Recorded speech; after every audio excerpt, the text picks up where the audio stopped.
All right. So today's day 316. We're got a subject to deal today, which means that we're buying a property subject to the existing financing. This means that we're buying the property. Our deed is going to transfer over to our name or our LLC's name, whatever that may be, however you choose to hold title. But then the mortgage is going to stay underneath the seller's name. We're just going to take over the payments for that property and that property's mortgage. All right. So details here: 7126 Sir Galahad Way, Jonesboro, Georgia. 4-bed, 2-bath, 2246 square feet. Entry 20 grand. Cash to seller 2,500. $4,500 for the agent and $13,000 for the assignment. So let's put that in. $13,000 for the assignment, and then cash to seller 2,500 plus cash to agent. All right, so that gives us 20 grand. Remaining mortgage is 266,500. 266,500, 6.125% interest rate, 30-year loan. The total PITI is 2337. So the first thing I'm going to do with that number is I'm going to go to my property tax number. I'm going to do equals 2337, which is the total disclosed PITI, and then I'm going to subtract the principal portion of the subject to loan in B20 minus the interest portion of the subject to loan. Now, this allows me to disregard, right? Because the principal and interest portion changes every month, month over month. This allows me to essentially just understand whether or not I'm going to cash flow on this property, regardless of what the exact breakout is, because then you're spending all this time, even though your analysis right now is just solely focused on cash flow. So this allows me to say, hey, in general, I'm paying $717.72 for insurance and taxes every single month. Now, chances are this property was bought as a primary residence, so I'm going to add an extra $30 per month whenever I am turning a property from a primary residence into an investment property, right? Because the insurance policy is probably going to cost more. So I'm going to add an extra $30 there. All right. So the asking price right now, let's see, is there an asking price in the, there is no asking price listed for the property. So I'm just going to equals to my existing mortgage plus my cash to the seller and agent, which is seven grand. So equals 266,500, which is in K6 plus $7,000. Right. That was just no spot out 2,500 plus 4,500. Right. That's where I got it from. For our renovations, let's see if we can see any photos of this property. Oh, I'm trying my chat. I always forget to do that. And then for my property, let's go and take a look at some condensation of the property. This property looks okay. You definitely need to paint because there's something wrong with the paint. The floors look okay for the most part. So I might assume that I need to paint about half the house. Okay. So that's what I'm going to put for my rehab number here. 2246 divided by half. Divide by 2 to get half. All right. 2246. I'm going to go to my rehab calculator. In general, I always put aside about $1,500 for the roof in case there's any patching issues. I always leave aside $500 for some landscaping issues. For painting, equals 2246 divided by 2. That's going to get equals 3369. I always generally replace 2 of the toilets with the high pressure flush toilets. And now I got 7523. That's my total rehab number.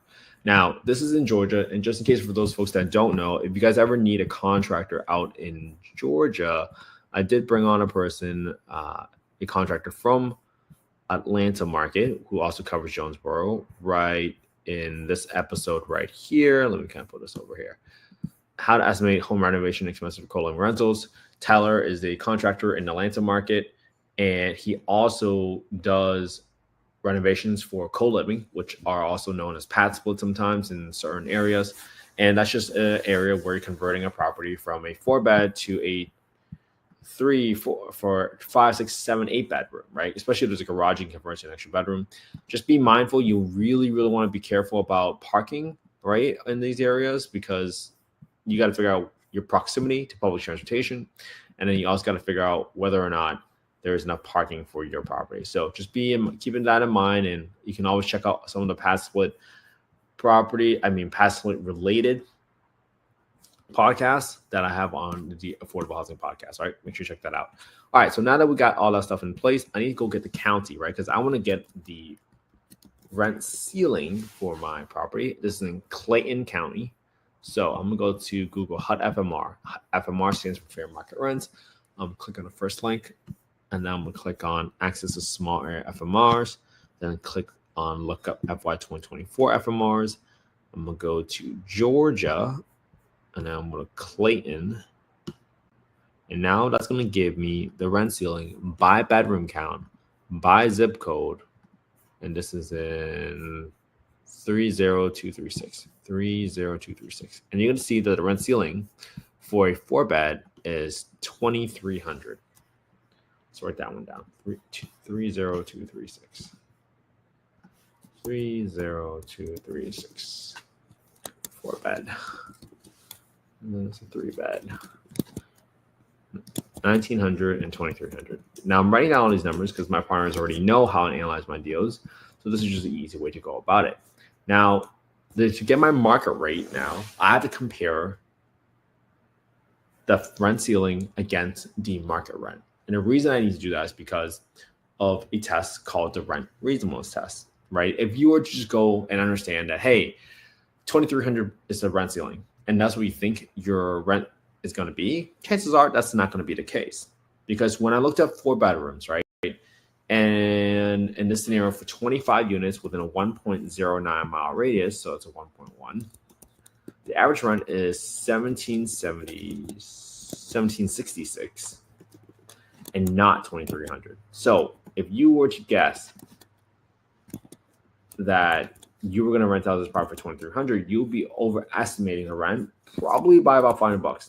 And that sometimes could be the difference between cash flowing and not cash flowing on a deal. But in this scenario, let me pull up why you have to use the lower of the two, which is 1766 for 25 units within a 1 mile radius, which is pretty small. If you go to your Housing Choice Voucher Program Guidebook, right? HCV stands for Housing Choice Voucher. And Housing Choice Voucher is what was previously known as Section 8.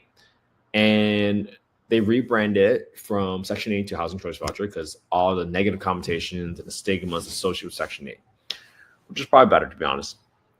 But if you go to Section 2.2, it says right here that says, in conducting rent reasonableness, the PHA or the Public Housing Authority must determine whether the rent to the owner is a reasonable rent in comparison to rent for other comparable unassisted units. Hi. Hi. Thanks, Leg. You want to underwrite some deals?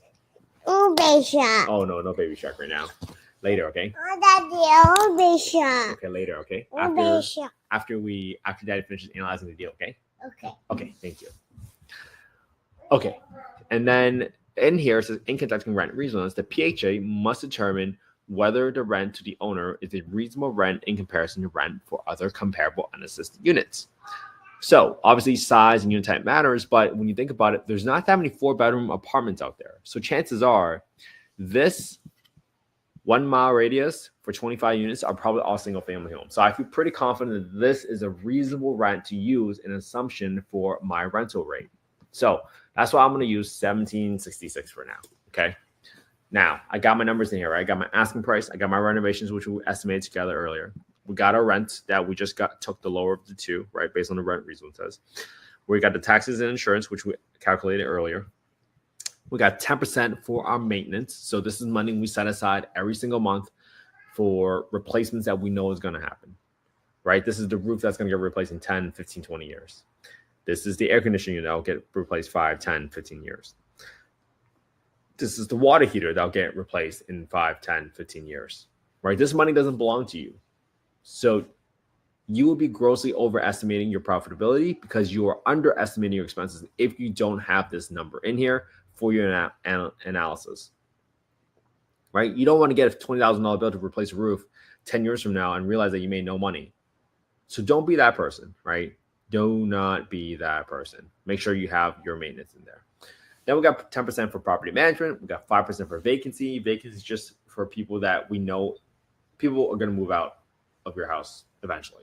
They're just going to. So you're going to have an empty house, and that vacancy period is going to cost you money. So make sure you set that aside as well to cover your expenses when that happens.